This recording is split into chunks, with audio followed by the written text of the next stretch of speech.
Collector conference में हुई धान खरीदी पर चर्चा पर अब सियासत गर्मा गई है। पूर्व मुख्यमंत्री भूपेश बघेल ने सरकार पर निशाना साधते हुए सवाल उठाए हैं।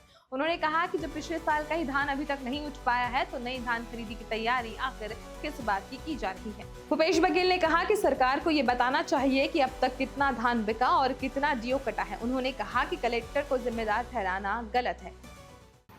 नियम तो सरकार ने बदले। जो धान उठाव 72 घंटे में हो जाना चाहिए था, भुगतान 72 घंटे में हो जाना चाहिए, ये हमारे समय का नियम था। अब उसको आपने बढ़ा दिया, 3 महीने तक कर दिया, तो कलेक्टर क्या करेगा? अपने सर में लाद के ले जाएगा धान को। भूपेश बघेल ने यह भी तंज कसा कि सरकार में किसी कलेक्टर का ट्रांसफर करने की हिम्मत नहीं है।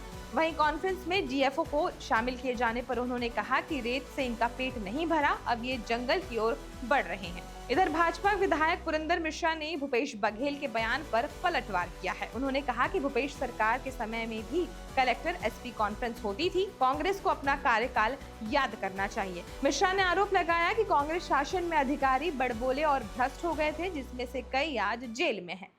क्या केवल विष्णुदेव सरकार ही कॉन्फ्रेंस कर रही है?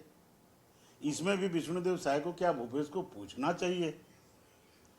वो अपने कार्यकाल को याद करें कि उनके कार्यकाल में कैसे बड़बोले हो गए थे अधिकारी, कैसे भ्रष्ट हो गए थे अधिकारी, और उसका उदाहरण कई आईएएस अधिकारी जेल। मिश्रा ने आगे कहा कि भाजपा को कांग्रेस से नसीहत लेने की जरूरत नहीं है। धान खरीदी पर उन्होंने कहा कि कांग्रेस किसान हितैषी नहीं, व्यापारी है। धान खरीदी को लेकर भाजपा और कांग्रेस के बीच बयानबाजियों ने राजनीतिक तापमान बढ़ा दिया है। विपक्ष और पक्ष दोनों आमने सामने हैं। ऐसी खबरों के लिए आप बने रहे CG अनफिल्टर्ड के साथ। मैं थी आपके साथ मधु। चैनल को सब्सक्राइब करना ना भूलें।